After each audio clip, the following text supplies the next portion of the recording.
इतलात के मुताबिक supreme court के जज को मुस्ताफ़ी होने पर भी मराहत मिलती हैं, जिसमें माहाना 10 लाख रुपए पेंशन, 2000 बिजली के यूनिट्स मुफ्त, 300 लीटर मुफ्त पेट्रोल, 3000 की मुफ्त मोबाइल कॉल शामिल हैं।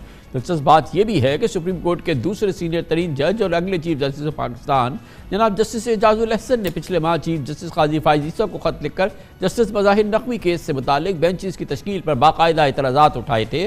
उन्होंने सुप्रीम जुडिशल काउंसिल की जानिब से शो कॉज नोटिस के इजरा की भी मुखालफत की थी। आज की बहुत अहम डेवलपमेंट है, पाकिस्तान की सुप्रीम कोर्ट के एक बहुत सीनियर जज जनाब जस्टिस मज़ाहिर अकबर नकवी ने बिल आखिर अपने ओहदे से इस्तीफ़ा दे दिया। उन पर शदीद करप्शन के इल्ज़ामात थे और सुप्रीम जुडिशल काउंसिल में उन पर नाजायज़ असासे बनाने के हवाले से रेफरेंस की समाअत जारी थी। इस मौजूद में बात करने के लिए हमारे साथ मौजूद हैं जुडिशल अफेयर्स के पाकिस्तान के मुमताज़ सीनियर सहाफ़ी हसनात मलिक ने हमें ज्वाइन किया है। बहुत बहुत शुक्रिया हसनात मलिक साहब, आपने हमें ज्वाइन किया है।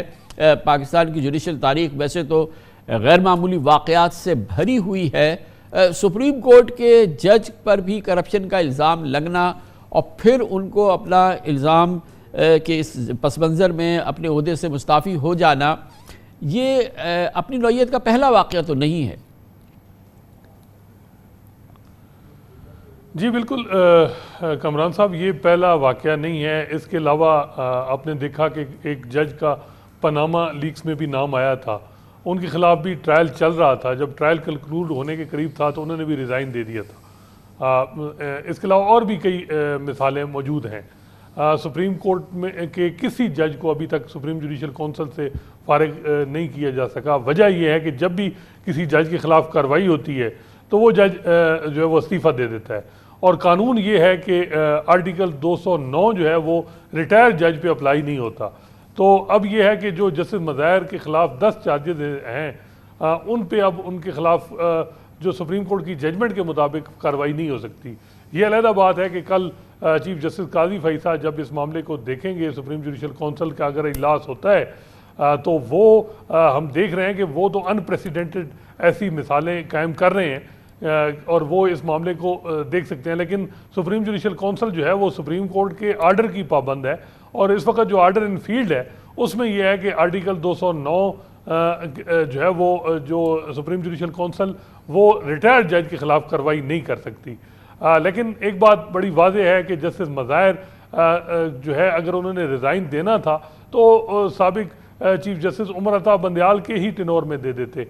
अब उन्होंने जब इतना कंटेस्ट करके और उन्होंने बार बार यही कहा कि मैं रिज़ाइन नहीं दूंगा और सामना करूंगा, अब जब रिज़ाइन दिया है तो उनके हवाले से परसेप्शन कोई अच्छी नहीं गई है और वो हर कोई यही कह रहा है कि उनको नज़र आ रहा था कि उनके ख़िलाफ़ कार्रवाई होगी, तो उन्होंने पर्सन प्रिविलेजेस को बचाने के लिए जो है वो रिज़ाइन दे दिया है। तो बज़ाहिर जो है वो इस वक्त अगर देखें तो मौजूदा चीफ जस्टिस काजी फैसा वो बेहतर पोजीशन में हैं। अब एक अगर आप देखें जो सुप्रीम कोर्ट जुडिशल पॉलिटिक्स है वो भी इस केस में आप रूल आउट नहीं कर सकते। जस्टिस एजाजुल अहसन ने जस्टिस मज़ाहिर का पूरा साथ दिया, उन्होंने बल्कि इस चीज़ की सवालात उठाए कि सुप्रीम जुडिशल काउंसिल जिस जल्दी में इस मामले को देख रही है। लेकिन हमने देखा कि जस्टिस मज़ाहिर ने रिज़ाइन कर दिया।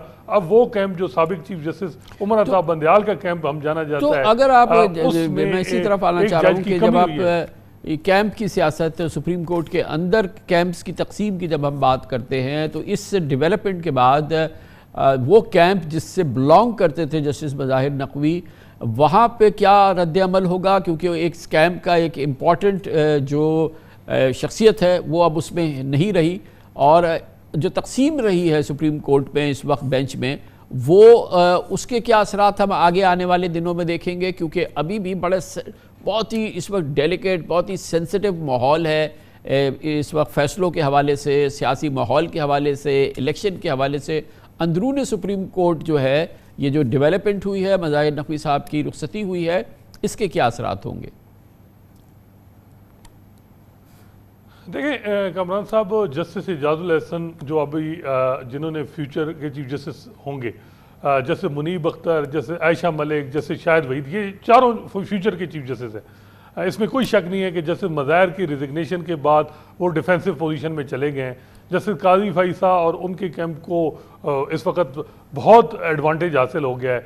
जस्टिस काजी फैसा को एक सीट ऑलरेडी सुप्रीम कोर्ट में खाली है, सुप्रीम कोर्ट में जज उन्होंने एक तैनात करना है जस्टिस मज़ाहिर की रिजिग्नेशन के बाद, और जस्टिस सरदार तारिक ने मार्च में रिटायर होना है। तो 3 जजेस उन्होंने सुप्रीम कोर्ट में लगाने हैं। तो अगर justice Ejazul Ahsan chief justice of Pakistan बनते भी हैं तो जो इस वक्त तकसीम है और जिस तरीके से हालात हैं उसको हम रूल आउट नहीं कर सकते। तो जस्टिस एजाजुल एहसन की पोजीशन मज़ीद कमज़ोर होगी जब अगर वो चीफ जस्टिस बनते हैं। और कुछ इतलात ये भी हैं कि कुछ जो जस्टिस एजाजुल एहसन के मुखालिफ हैं वो अब एक्टिव होंगे, उनके हवाले से भी कुछ चीज़ें जो है वो अब जो है वो एक्टिव आपको कुछ एक्टिविटीज़ नज़र आएंगी। तो ये चीज़ सिलसिला बज़ाहिर लग रहा है कि ये जस्टिस मज़ाहिर तक नहीं रुकेगा, ये आगे भी जाएगा। आप देख रहे हैं खबरों, तबसरों और तज्जियात पर मबनी पाकिस्तान का सबसे मोतबर न्यूज शो दुनिया, कामरान खान के साथ। अस्सलाम वालेकुम, मैं हूं कामरान खान।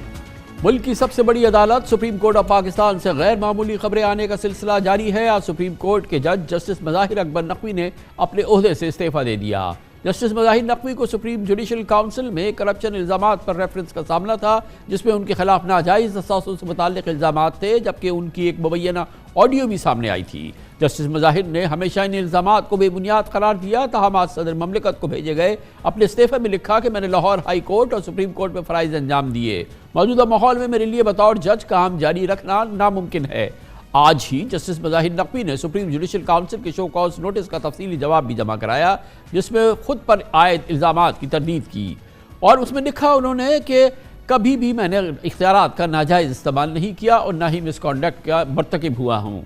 उनका मौक़िफ़ था कि सुप्रीम जुडिशल काउंसिल जज के खिलाफ मालूमात ले सकती है, लेकिन किसी और की शिकायत पर कार्रवाई नहीं कर सकती।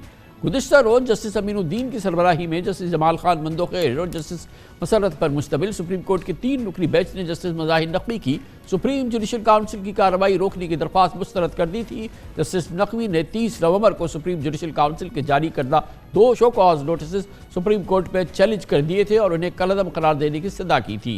अपने खिलाफ केस में जस्टिस नकवी ने मुल्क के बेहतरीन वकीलों की खिदमात हासिल की, मगर आखिरकार उन्होंने मुस्ताफ़ी होने में ही आफियत जानी।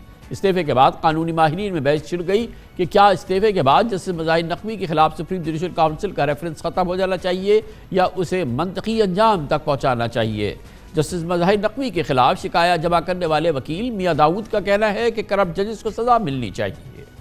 अस्सलाम वालेकुम, मैं हूँ मुजीबुर रहमान शाह। अगर आपको ये वीडियो पसंद आई तो इसे लाइक करें, शेयर करें और अपनी राय से हमें मुत्तला करें।